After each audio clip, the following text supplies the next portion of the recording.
So loan performance is really important, regardless of who the ultimate risk taker was on that particular dollar that was loaned.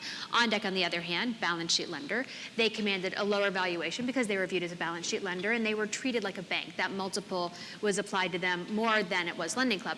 The fact remained, these two businesses were basically identical for all intents and purposes, with the exception of who was funding those particular loans.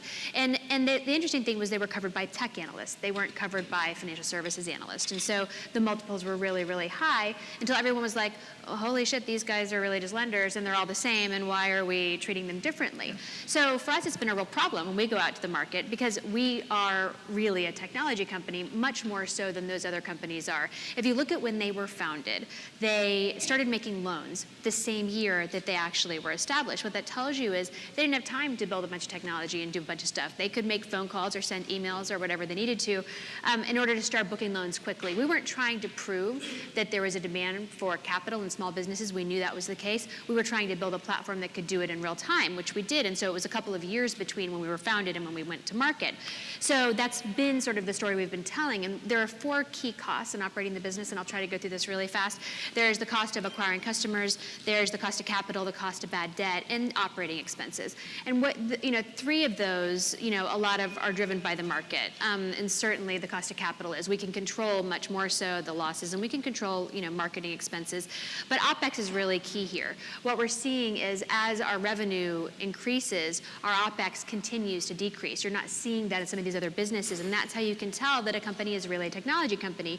And that particular piece of data is what we're using to demonstrate that we are different, because our OpEx is incredibly low. We have 330 employees with the same revenue as companies that have 3 times as many employees as we have. So we're really excited about the ability to continue to use that operational leverage. Yes, so you've been telling the story continuously. It sounds like it's taking hold. Will you be in the market again for equity in the near term? I think you raised in 2015, Series E. Any expectations for future raises? There's always going to be a need for equity in this particular business, especially if you're a balance sheet lender, because there are requirements for our debt facilities that we have equity in place. So it certainly wouldn't surprise me. Though we never talk publicly about our plans in that particular area. Catherine told me that I could ask any question, but she may not answer all of them. That's so that, true. for the record, that was one she won't answer. Is there a segment of the alternative lending market that needs to be rationalized today? We talked about that there are a lot of companies that have come up. Is there overcapacity at this point, or a segment that just needs to consolidate, needs to rationalize a little bit? Well, I think consumer lending is an interesting area. Small business lending, I think, has yet to fully develop. Banks and community banks, large banks, all provide, all kinds of capital, generally not to businesses seeking less than $100,000. That's a really big market. Most small businesses, of the 26 million small businesses in the U.S., 90+% of them are going to need less than $100,000 because they're just not that big. They're very, very small businesses, many of whom with only 1 or 2 employees. So that industry has yet to be tapped. On the consumer lending side, it's incredibly established. There are a lot of regulatory requirements that already exist, and there are a lot of limitations to how those loans can be made. Yet there are a cajillion consumer lenders that are out there, many of whom are sort of doing the same thing. So I think that particular area, where you're seeing niche lending, I saw a company that was only doing loans for weddings. I was like, that's how you know, I think, that you're sort of at the peak when you're seeing something just for weddings or wedding gowns. And I think that's when you know that consolidation is time. When you see those very, very niche products. By the same token, you have companies like SoFi. They're raising money at a $5 billion, hoping to raise money at a $5 billion valuation. They're, expanding their product set. They've moved out of just student lending to also mortgages. They acquired a company that has bank technology for deposit accounts. I think they're doing lots of things like that, and you're going to see that type of differentiation, create some competitive advantage. Yeah, the question is whether it's when you get so niche-y, is it a product versus a company? That's correct. Right? And so somebody could buy you, sort of like BBVA bought Simple, right? Because were they really going to go out and do that, on a large scale? Right. Probably not.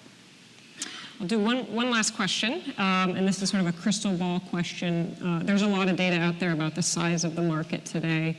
I saw some recent data from Medici, which said that the online lending plus marketplace lending was going to approach $500 billion. A, do you believe it? And B, how does it get there? What has to happen in the market for us to get there? Well, and it also depends on how they define online lending. Because you could include bank lending in that as well. So, and they're obviously, deploying a lot of capital. So, online credit card lending could be, factored into that as well. So I think, yes, I think it's a huge market, and I think it certainly is important from an economic growth perspective. We see that the more people borrow, the better the economy performs, the more spending that's occurring, and the more jobs that are created. So I think you can get there. Was that a global number, or was that a U.S.? Global, yeah. Yep. And especially, I think you're seeing in developing markets. We are, very active in Europe and Australia and in North America. We're moving into Asia and Latin America as well. And so I think there's a ton of opportunity for growth. We are really excited about India as an example. A huge, huge market with the growing middle class. And I think as you see huge markets like that develop, you're going to see demand for credit, as those countries continue to develop, I would say, their financial services and access to financial services. So huge growth already here in the U.S., and we expect to see even more growth globally. I think so. Great. Well, thank you, Catherine, for taking the time today, and thank you, everyone, for participating in our fireside chat. Thank you.